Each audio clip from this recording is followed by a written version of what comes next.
এমনকি আমার খুব খারাপ লেগেছে যে একজন আর্টিস্টকে দিয়ে আমি করিয়েছিলাম, লোগোটা আমি এঁকেছিলাম।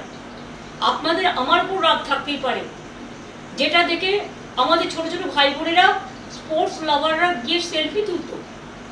এবং ফিফা যে আন্ডার-17 খেলা করেছিল সল্টলেক স্টেডিয়ামে, তারা সেটাকে অ্যাপ্রিসিয়েট করে দিয়েছিল। সেটাকে ভেঙে উড়িয়ে দিয়েছেন নিজেদের নামে স্ট্যাচু করবেন বলে। নিজেদের নামে সারা কলকাতা স্ট্যাচু করে বেড়ায়।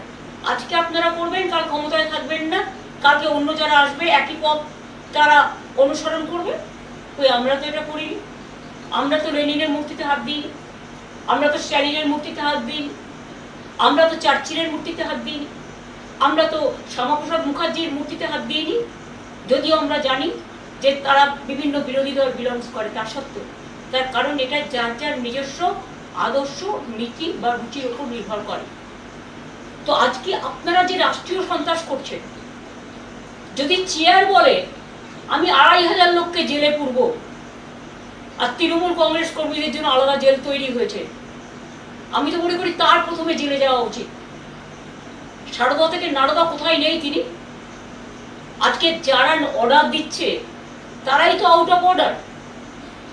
লাইনটাকে বেলাইন করে দিয়ে, কোনো আইনের তোয়াক্কা না মেনে, মানুষকে আত্মরক্ষার সুযোগ না দিয়ে বিরোধী দলকে আপনি সমূলে উৎক্ষেপণ করবে, উৎক্ষেপ করবে, উচ্ছেদ করবে। উচ্ছেদ করাটাই আপনাদের লক্ষ্য। আপনারা গড়তে পারেন না, আমরা গড়ে এসছি, আপনারা ভাঙছেন। এমনকি বিশ্ব বাংলার মতো ব্র্যান্ডকেও পর্যন্ত অনেক দোকান আপনাদের লুম্পেনরা ভেঙেছে।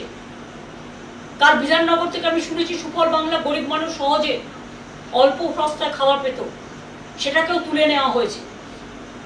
অনেক কিছু বন্ধ করে দিয়েছে।